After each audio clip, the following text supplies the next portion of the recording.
Hello students, कैसे हैं आप सब लोग। उम्मीद करती हूँ सब अच्छे होंगे और स्वस्थ होंगे। मैं Meena Rana ICT virtual class में आपका स्वागत करती हूँ। स्टूडेंट्स, हम पढ़ रहे हैं क्लास 7 की हिंदी बसंत भाग 2 से। प्रीवियस लेक्चर में हमने मीराबाई द्वारा रचित भोर और बरखा पढ़ा था। तो यहाँ पर इस कविता में उन्होंने 2 पद लिखे हैं। पहले पद में वो माँ यशोदा द्वारा श्री कृष्ण को सुबह भोर के समय यानी सूर्योदय से पहले का जो समय होता है उस समय उठाते हुए जो वर्णन किया है कि किस तरह से माँ यशोदा श्री कृष्ण को उठाती हैं। उसके बाद मीराबाई ने दूसरे पद में सावन के महीने का वर्णन किया है। मीराबाई कहती हैं कि मेरे श्री कृष्ण ने यानी भगवान श्री कृष्ण जो है, जिस प्रकार से उन्होंने गोवर्धन पर्वत उठाकर गोकुलवासियों की सहायता की, उनकी मदद की, उनकी रक्षा की, ऐसे ही सावन में जो हमें खुशी मिलती है, जो आनंद का अनुभव होता है, उन्हें सावन में भी भगवान श्री कृष्ण के आने का आभास होता है। इसी का वर्णन करते हुए उन्होंने ये कविता लिखी है और वो श्री कृष्ण की महिमा का वर्णन करती हैं। तो आज हम इस कविता के भावार्थ को एक बार रिवीजन करेंगे, साथ में उसके बाद इसके सारांश को और इसके बाद प्रश्न उत्तर करेंगे। तो चलिए चलते हैं बच्चों स्मार्ट बोर्ड पर। चलिए इस कविता को एक बार हम रिवाइज करते हैं और फिर इसके प्रश्न उत्तर करेंगे। तो यहाँ पर मीराबाई ने क्या कहा कि माँ यशोदा श्री कृष्ण को उठा रही हैं, श्री कृष्ण को जगा रही हैं। कहती हैं, जागो बंसी वारे ललना, जागो मोरे प्यारे, रजनी बीती भोर भयो है, घर घर खुले किवारे, गोपी दही मथत सुनियत हैं, कंगना के झनकारे, उठो लालजी भोर भयो हैं, सुर नर थाड़े थाड़े द्वारे, ग्वाल बाल सब करत कुलाहल, जय जय शब्द उचारे, माखन रोटी हाथ महलीना, गौवन के रखवारे, मीरा के प्रभु गिरधर नागर, शरण आया को तारे। यहाँ पर माँ यशोदा श्री कृष्ण को कहते हैं, जागो बंसी वाले यानी बंसी वाले, बांसुरी वाले श्री कृष्ण के लिए कहा गया है ललना, कि लाल मेरे प्रिय पुत्र, जागो जागो मेरे प्यारे, जागो मेरे प्रिय पुत्र। रजनी बीती अर्थात रात बीत चुकी है, भोर भयो है यानी कि अब सुबह हो गई है, घर घर खुले किवारे, और जब सुबह होती है तो घर घर के किवाड़ यानी कि दरवाजे खुलते हैं, गोपी दही मथत, और सुबह सुबह जब सूर्योदय होता है या भोर होती है उस समय गोपियां दही को मतती हैं मथनी के द्वारा। तो जब वो दही को मतती हैं तो उनके कंगना अर्थात उनके कंगन की जो खनखनाहट है वो सुनाई देती है। उठो लालजी भोर भयो है, और फिर से कहती हैं कि हे लाल, हे प्रिय पुत्र, उठो भोर भयो है अर्थात सुबह हो गई है, सुर नर थाड़े द्वारे, और सुर यानी कि देव और नर यानी मनुष्य दोनों ही हमारे दरवाजे पर तुम्हारे दर्शन के लिए खड़े हैं। ग्वाल बाल सब करत कुलाहल, जय जय शब्द उचारे, ग्वाल और बाल जो हैं सभी कुलाहल अर्थात वो शोर मचा रहे हैं, जय जय शब्द उचारे, सभी जो हैं जय जयकार कर रहे हैं। माखन रोटी हाथ महलीना, गौवन के रखवाले, और ग्वाल बाल जो हैं हाथ में माखन और रोटी लिए गौवन के रखवाले अर्थात गायों को चराने के लिए जाने के लिए तुम्हारा इंतजार कर रहे हैं, तुम्हारा जो है वो तुम्हें बुला रहे हैं, वो जो है जय जयकार का नारा बोल रहे हैं, जय जयकार वो उच्चारण कर रहे हैं। मीरा के प्रभु गिरधर नागर, शरण आया को तारे। अब मीराबाई कहती हैं कि मेरे गिरधर गोपाल श्री कृष्ण जिन्होंने गिरि पर्वत को उठा करके यानी कि गोवर्धन पर्वत को उठा करके सभी गोकुलवासियों की रक्षा की है, ऐसे भगवान श्री कृष्ण की शरण में जो भी जाता है वो सबका उद्धार कर देते हैं। शरण आया को तारे, जो भी उनकी शरण में जाता है उनको वो जो है क्या कर देते हैं, वो तार देते हैं, उनका उद्धार वो कर देते हैं। ऐसे श्री कृष्ण जो हैं, मीराबाई जो है भगवान श्री कृष्ण की अनन्य भक्त थी। ठीक है, तो उन्हीं के जो है दोहों को वो गाती थी, उन्हीं के पदों को वो गाती थी। हर रूप में कृष्ण ही कृष्ण मीराबाई को दिखते थी। तो यहाँ पर जो है वो क्या कहती हैं कि मेरे प्रभु जो हैं, जो उनकी शरण में जाता है उनका जो है वो उद्धार करने वाले होते हैं। आगे दूसरे पद में मीराबाई ने क्या कहा, बरसे बदरिया सावन की मन भावन की, सावन में उमग्यो मेरो मनवा, भनक सुनी हरियावन की, उमड़ घुमड़ चहुदिश से आया, दामिनी दम के झर लावन की, नन्ही नन्ही बूंद मेहा बरसे, शीतल पवन सुहावन की, मीरा के प्रभु गिरधर नागर, आनंद मंगल गावन की। अब यहाँ पर देखिए, मीराबाई पहले पद में श्री कृष्ण की को जो है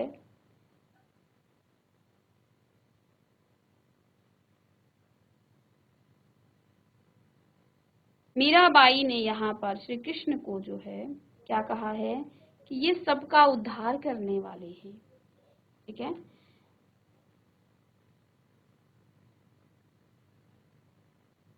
कहती है बरस बदरिया सावन की, बादल जो हैं सावन के बादल जब बरसते हैं, बरस बदरिया सावन की, अर्थात जब सावन का महीना वो क्या कहते हैं, सावन की मन भावन की। कवित्री मीराबाई कहती हैं कि सावन का जो महीना है वो बड़ा ही मनमोहक होता है। उन्होंने कहा सावन के महीनों में बादल से बरसात हो रही है, होती है ना बरसात, ठीक है, जो अत्यंत मनमोहक। और सावन जानते हैं आप कब आता है, सावन आपका आषाढ़ के बाद और भाद्रपद के पहले आता है, ठीक है ना। तो इस महीने में जो है लगातार बारिश होती रहती है। तो वो कहती हैं कि श्री कृष्ण जो है इस बरसात के रूप में, क्योंकि उस बरसात से क्या होती है, चारों तरफ हरियाली छा जाती है, चहुदिशी में जो है एक जो है खुशी का वातावरण बन जाता है, सब आनंदित हो उठते हैं।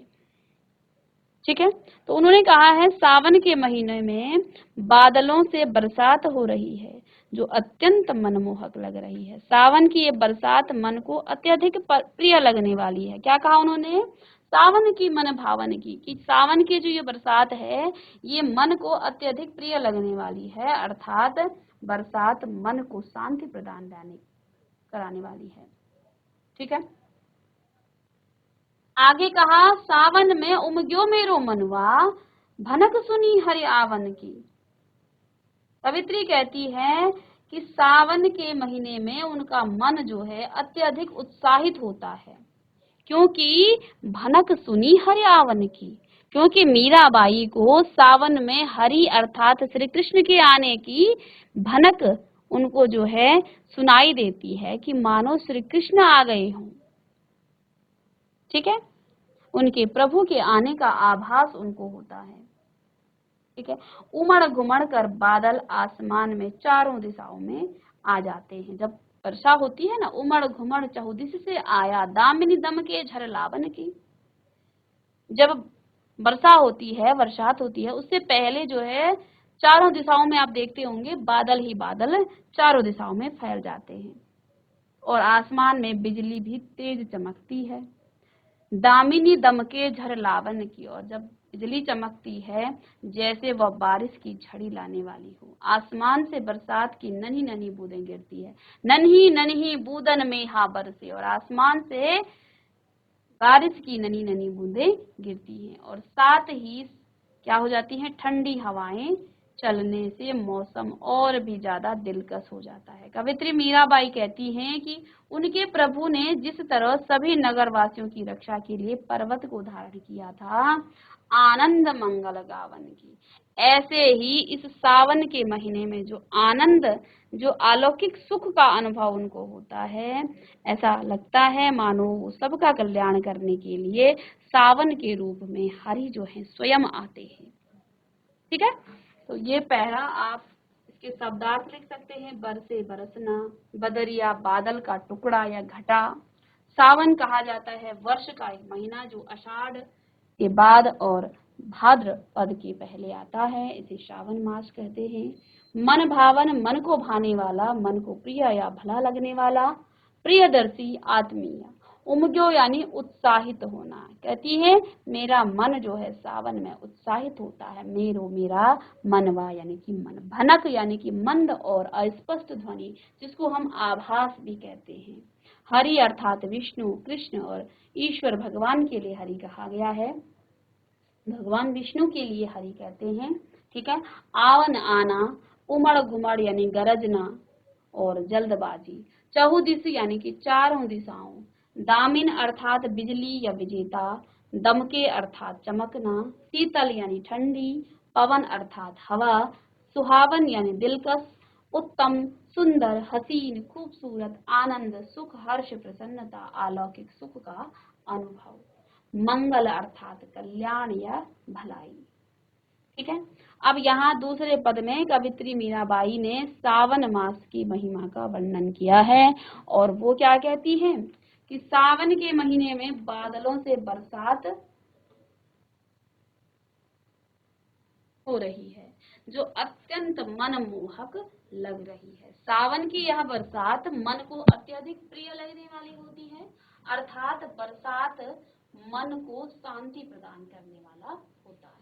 बरसात में होती है जब बहुत ज्यादा गर्मी होती है तो हमें जो है बारिश से मन को जो है एक प्रकार की शांति मिलती है। अर्थात बरसात मन को शांति प्रदान करने वाली होती है। मीराबाई का मन यहाँ सावन मास में अत्यधिक उत्साहित होता है क्योंकि बरसात के आगमन से उन्हें अपने प्रभु के आने का आभास होता है। उमड़ घुमड़ कर बादल आसमान में चारों दिशाओं में आ जाते हैं और आसमान में बिजली भी बहुत तेज कड़कती है, जैसे वह बारिश की झड़ी लगाने वाली हो। आसमान से बरसात की नन्ही नन्ही बूंदें गिरती हैं और साथ ही साथ ठंडी हवाएं चलने से ये मौसम और भी ज्यादा दिलकश हो जाता है। कवित्री मीराबाई कहती हैं कि उनके प्रभु ने जिस तरह सभी नगरवासियों की रक्षा के लिए पर्वत को धारण किया था, उसी तरह आभास होता है कि प्रभु अपने भक्तों को अलौकिक खुशी का अनुभव और उनके कल्याण के लिए उनके समक्ष सावन के रूप में बरसते हैं। ठीक है। तो ये था आपका दूसरा पद जो कि बरखा से था। अब इसका भावार्थ क्या है? इस पद में कवित्री मीराबाई बरसात का बड़ा ही मनमोहक चित्रण कर रही है। पद में उन्होंने बताया कि सावन के महीने में होने वाली बरसात मन को शांत करने वाली होती है। बरसात के आगमन से उन्हें उनके प्रभु के आने का आभास होता है और बादल जब आसमान में उमड़ घुमड़ कर आते हैं, चारों तरफ फैल जाते हैं, तो आसमान में बिजली भी कड़कती है। बरसात कवित्री मीराबाई को ऐसा महसूस कराती है मानो श्री कृष्ण खुद चलकर उनके कल्याण के लिए सावन के रूप में उनके समक्ष आ गई हूँ। ठीक है। तो ये इस कविता का भावार्थ था। चलिए अब हम इस कविता के यहाँ इसके प्रश्न उत्तर करेंगे। चलिए पहला प्रश्न है, बंसी वारे ललना मोरे प्यारे लाल जी कहते हुए यशोदा किसे जगाने का प्रयास करती हैं और कौन कौन सी बातें कहती हैं? तो यहाँ पर बंसी वारे ललना और मोरे प्यारे लाल जी कहते हुए यशोदा मैया किसे जगाने का प्रयास करती हैं और कौन कौन सी बातें कहती हैं? चलिए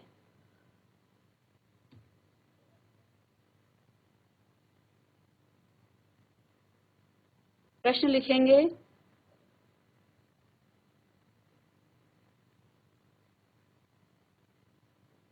चलिए, बंसी वारे ललना मोरे प्यारे व लाल जी कहते हुए यशोदा श्री कृष्ण को जगाने का प्रयास कर रही है। वह उनसे कहती हैं कि बांसुरी धारण करने वाले मेरे प्यारे पुत्र अर्थात कान्हा, अब जाग जाओ। रात अब बीत गई है और सुबह हो चुकी है। इसी क्रम में इन्होंने कहा, सभी लोगों ने अपने अपने घरों के दरवाजे खोल दिए हैं और सभी गोपियां दही को मथ कर मक्खन निकाल रही हैं।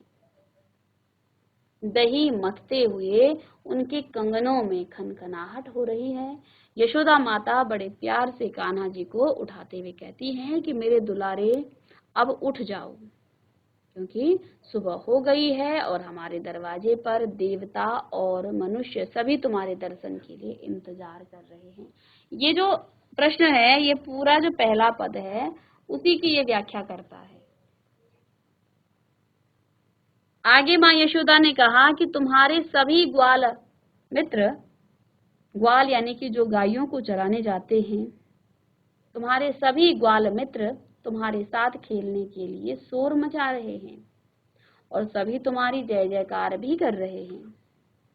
आगे माँ यशोदा कहती हैं, वो सब हाथ में माखन या मक्खन और रोटी लिए गो रक्षक अर्थात गायों की रक्षा अर्थात तुम्हारा गाय चराने जाने के लिए इंतजार कर रहे हैं। पूरे पद, पहले पद का यहाँ पर इस प्रश्न के माध्यम से पूछा गया है। तो आपको जो है बंसी वारे ललना मोरे प्यारे इस तरह से पूछा जाएगा, ठीक है। या तो आपको पद लिखा जाएगा पूरा ही और उसको भावार्थ, उसके अर्थ को पूछा जाएगा, ठीक है ना। तो अब तो हमने रिवीजन भी कर दिया है और साथ में प्रश्न में भी आपको यही पूछा गया है, तो जल्दी से इसे नोट करें।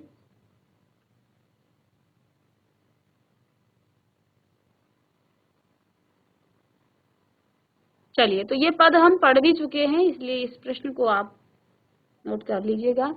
साथ में प्रश्न नंबर 2, नीचे दी गई पंक्ति का आशय अपने शब्दों में लिखिए।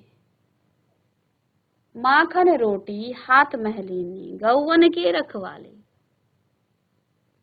इस पंक्ति का आशय आपको अपने शब्दों में लिखना है। माखन रोटी हाथ महलीनी गौवन के रखवाले।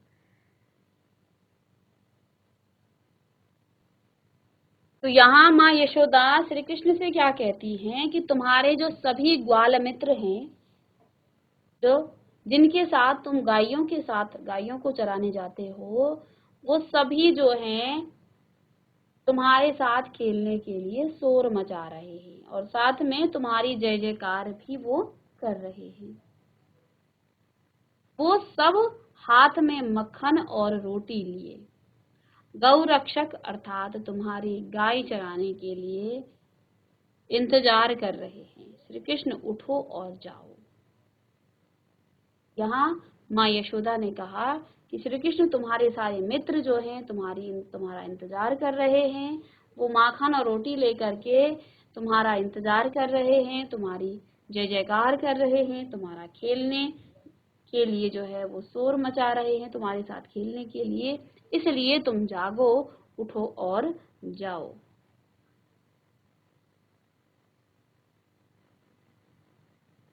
तो नेक्स्ट प्रश्न है प्रश्न नंबर 3, पढ़े हुए पद के आधार पर ब्रज की भोर का वर्णन कीजिए। जो पद आपने पढ़ा,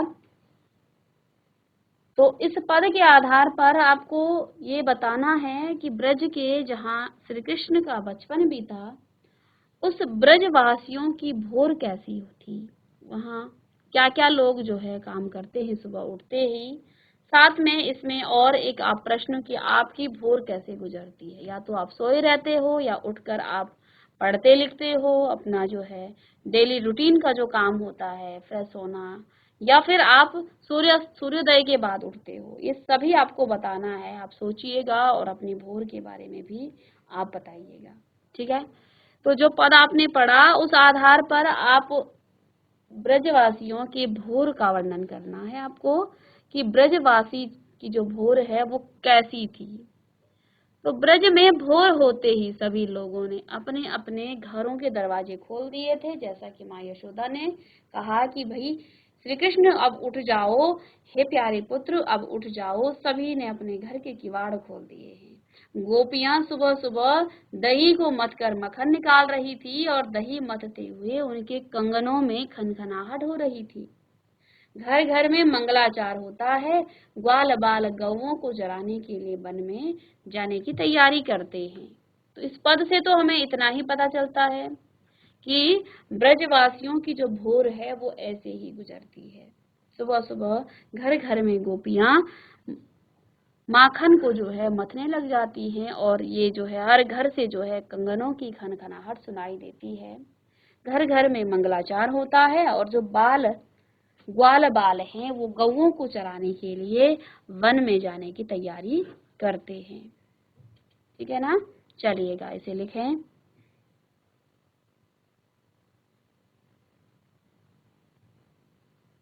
अब मीराबाई ने जो दूसरा पद लिखा है जो कि बरखा है, और बरखा में उन्होंने सावन मास का वर्णन किया है। कहती है मेरे मन को जो है ये सावन मास जो है भाने वाला है, मुझे ये जो है बहुत ही अत्यधिक जो है एक प्रकार की अलौकिक खुशी देता है। तो वो जो है उनके मन को क्यों भाने लगने लगा है सावन का महीना। तो लिखेंगे सावन के महीनों में बादलों से बरसात हो रही है जो मीरा को अत्यंत मनमोहक लग रही है। सावन की यह बरसात मन को अत्यधिक प्रिय लगने वाली होती है, अर्थात बरसात मन को शांति प्रदान करने वाली होती है। कवित्री मीराबाई का मन सावन मास में अत्यधिक उत्साहित होता है क्योंकि बरसात के आगमन से उन्हें उनके प्रभु के आने का आभास होता है। मीराबाई कहती हैं कि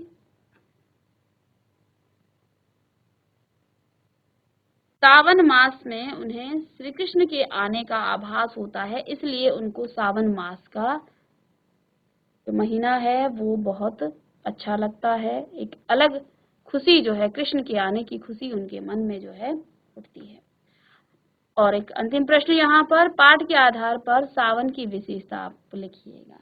तो आपने सावन के महीने में सभी ने महसूस किया होगा, अभी अभी सावन का महीना गया है कुछ दिन पहले, तो आपने क्या क्या चीजें महसूस की हैं सावन के महीने में, तो उसकी विशेषता और क्या आपको विशेष लगा सावन के महीने में, क्या उसके फायदे हैं, क्या नुकसान है, किस प्रकार की खुशी आपके अंतर मन को हुई है, इस सभी बातों का आप अपनी कॉपी में लिखेंगे कि किस कैसा जो है आभास आपको होता है। तो यहाँ तो लिखा ही है कि उमड़ गुमड़ कर बादल आसमान में चारों दिशाओं में आ जाते हैं और बिजली भी बहुत तेज कड़कती है, जैसे वह बारिश की झड़ी लगाने वाली हो। आसमान में से बरसात की ननी ननी बूंदें जब गिरती हैं और साथ ही ठंडी हवाएं चलने से यह मौसम और भी ज्यादा दिलकश हो जाता है। और देखिए जब सावन में अगर 1 घंटे की गर्मी लग गई, धूप लग गई, तो आप उसे सहन भी नहीं कर पाओगे।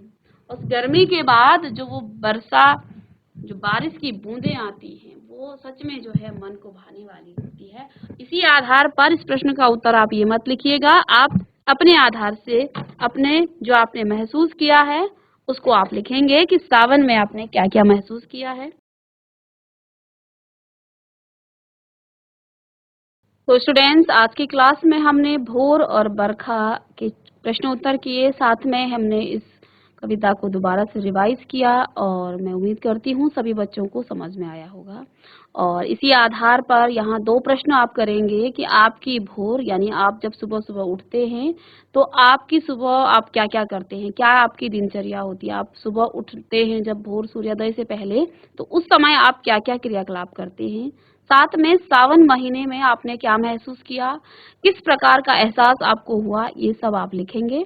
ये एक काल्पनिक जो है अपनी कल्पना पर आधारित प्रश्न है, इन प्रश्नों को आप जरूर करेंगे और नेक्स्ट क्लास में मिलेंगे एक नई चैप्टर के साथ। तब तक के लिए थैंक यू।